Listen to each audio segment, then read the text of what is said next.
Welcome everyone once again to the MudRoom, our weekly free Uncommon Sense parenting class. How is everyone today? I hope that your July is off to a good start. June is such a busy month, both for Uncommon Sense parenting because parents are getting their kids ready for the end of school and daycare and preschool, and often we have a big surge in parentability members this month as y'all start to get your summer in order. Lots of parents want to use this increased time at home in good weather as an opportunity to sort out any behavior issues before school and daycare and preschool restart in September. And just personally, June is a crazy month for our family. We've got 3 family birthdays and my wedding anniversary and Father's Day. So literally every week in June, we have at least one large family celebration. And you know how time consuming those can be, I'm sure. I'm not complaining. I mean, after a year of being unable to celebrate, it was just really refreshing to be able to get together with my family and relax and enjoy ourselves. I went a wee bit overboard for my youngest's 5th birthday. I cannot believe he's 5. A lot of you may remember when I had Owen. It's just mind-blowing to me that he's 5 years old. But I rented a huge bouncy castle that was shaped like a train for him and for the couple of families that we have been bubbling with for the last year. And it was just so great to see them all happily playing and just getting to be kids. They spent most of the weekend switching between swimming in my parents' pool and the bouncy castle, so they all slept incredibly well that weekend.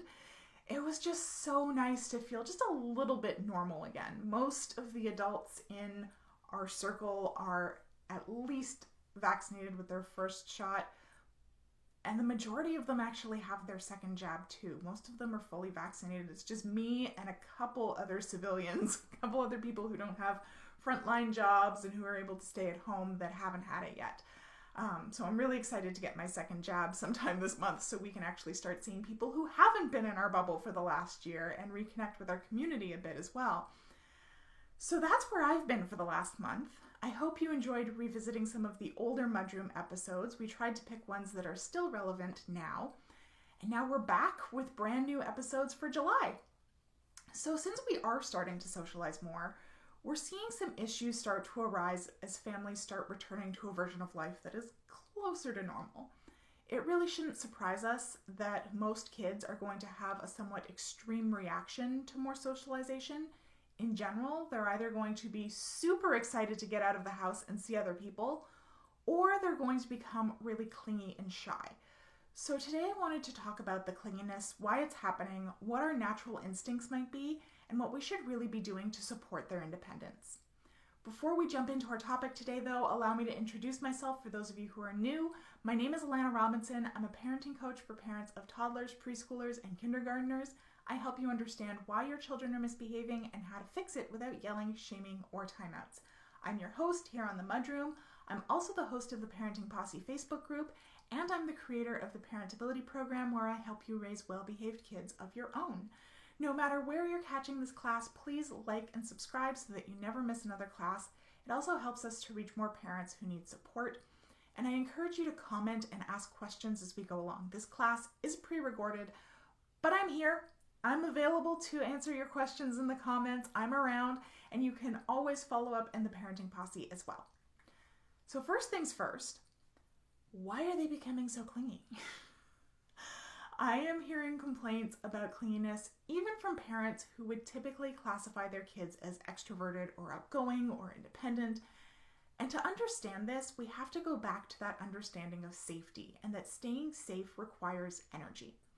I'm sure you've noticed that doing typical things, again, like going into the grocery store to buy groceries instead of doing click and collect, or going shopping in person, or even just meeting up with friends for coffee, is much more draining now than it was a year ago. And that's simply because we're out of practice. We got used to expending very little energy on socializing over the last year. And unconsciously, we rebudgeted that energy to other areas of our life. So now that we're socializing again, we're getting used to the amount of energy that requires again. So it's going to take a while for our brains to recalculate how much energy we need to expect to expend when we're with other people. there's lots to do, right? We have to pay attention to others, to their body language, their tone of voice, their energy levels, their resonance, their perspectives, their wants, their needs, their desires. It's a lot. So especially for young kids, many of whom can't even remember pre-pandemic because this last year has literally been a quarter of their life, if not more, that's going to take some adjustment, right? A lot of our kids cannot remember pre-pandemic. If you have a 4-year-old, that was a quarter of their life. If you have a child who's under 4, I guarantee you that their memory doesn't extend to pre-pandemic times. This is just how they're used to doing things.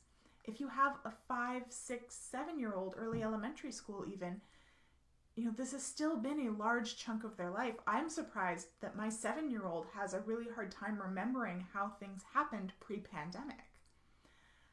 So it's going to take some adjustment.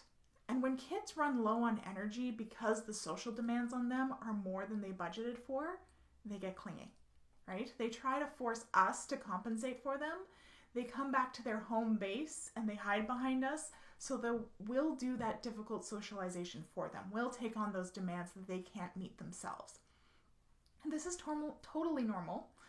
It's a survival instinct. But for a lot of parents, especially if your child wasn't shy before the pandemic, this can feel rather manipulative. And our instinct is to say, oh, you're fine, go play. Or you know these people. Or any other number of dismissive things because we've seen them do it before. They've played with these kids before. They've been to this house before. They've been to this playground before, whatever. But as I said, remember, a lot of our kids don't remember pre-pandemic life. This pandemic has been a huge chunk of their life. As I said, for a 4-year-old, it's literally a quarter. If your kids are younger, they don't have that memory to reference. They've learned a lot in the last year, but they've also forgotten a lot. It's not hard to see how adjusting to new expectations will take a little while. It's just like when kinders start school and we start hearing about extreme restraint collapse. After a month or 2, they usually sort it out and they adjust. But that takes a while. And this is the same concept, only it's not school-based restraint collapse, it's just general social restraint collapse. So how can we reduce that mental load on them? Well, we can do it by making our outings as predictable as possible. You don't have to prep them for every single tiny eventuality, but remembering to go back and prime them about things like how to greet people, how to ask to join play with other kids, how to ask for a break if they need it, how to ask other children to stop if they're doing something that they don't like that they're doing, how to find the bathroom is a big one. When food is going to be offered is another big one. We want to take care of that big 3, right? Elimination, feeding, and sleep. These are all things that we haven't had to spend any energy on really for the last year because we've been home. And our home environments are generally set up to take care of those needs without us having to think about them. And as adults, we had 20 plus years behind us doing those things. So they're coming back very naturally. But for a young child, these things take up a lot of brain power and they require a lot of active thought. So prepping them, role-playing with them, showing them where things are when you get there, using visuals to support them in remembering the order of events. All of those things really help to mitigate the volume of energy that they need, and it helps them to rebudget their energy better and more proactively. Make sure that you are giving them opportunities for breaks to do rejuvenating things. What those things are going to be different for every child, so pay close attention and identify the things that refill your child's cup and give them that before the event and also after it. I like to call this docking. Okay? I like to think of children as like our little satellites or our little Roombas, and we're the mothership. We're the charging base. Puns 100% intended. They go out and they explore, and then they get low on energy and they come back and they dock and they hang out with us and they cling to us for a bit. And then when they feel refreshed and they feel like they're a bit more charged up, they go out and explore a little bit more. Usually we see this pattern mainly in kids 1 to 3 years old, right? That's a very natural way for young kids to learn to socialize. They go out, they do their socialization, and they come back.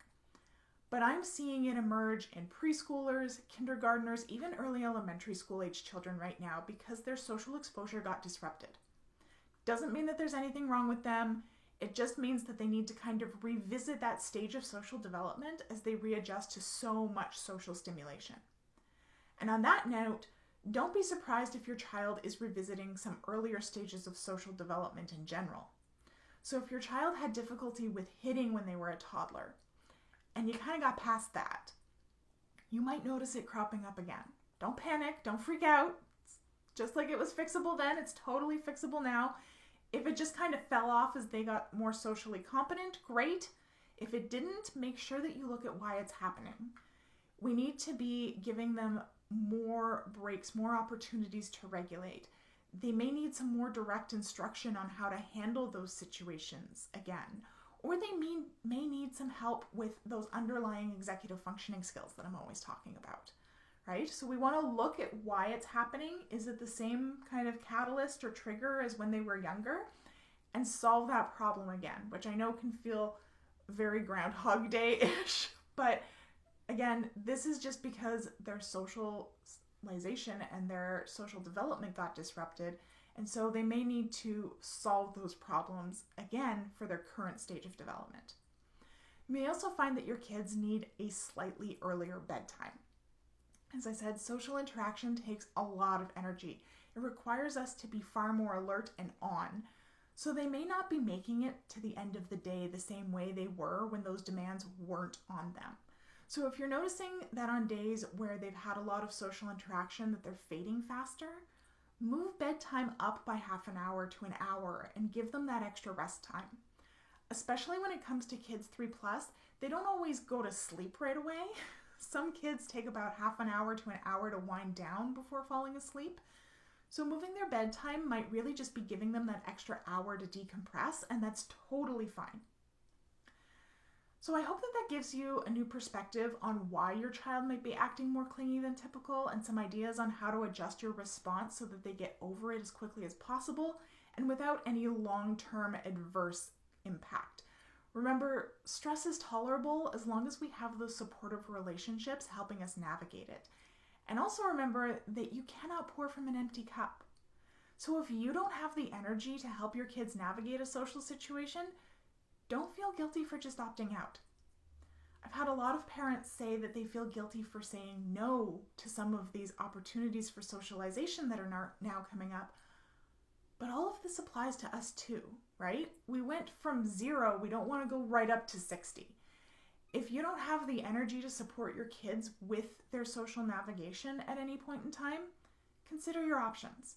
You might decide to go by yourself if you're able because you need your social cup refilled and you don't have the energy to help them refill as well, in which case maybe mom goes or dad goes by themselves. Maybe you go for a short period of time and you just drop in and accept that you're not going to be there for the whole event, right? We're going to go, we're going to stay until we start getting a little dysregulated, and then we're going to leave and we're going to move on with our day. Or maybe you just don't go. Maybe you just opt out and say, thank you so much for thinking of us, but unfortunately we're not going to be able to do that today. That's fine. I know that there's this desire and this tendency to want to catch up on all of the socialization that we lost over the last year. But unless you are extremely extroverted and your children are too, I caution you to take it slow and build up to it gradually because we don't want to go, as I said, to 60 and then burn out. If you want to talk about this more, I encourage you to come and join us in the Parenting Posse. The link is in the description of this video somewhere, depending on where you're watching it. I will see you next week for another Uncommon Sense parenting class. Have a great day, everybody. Bye!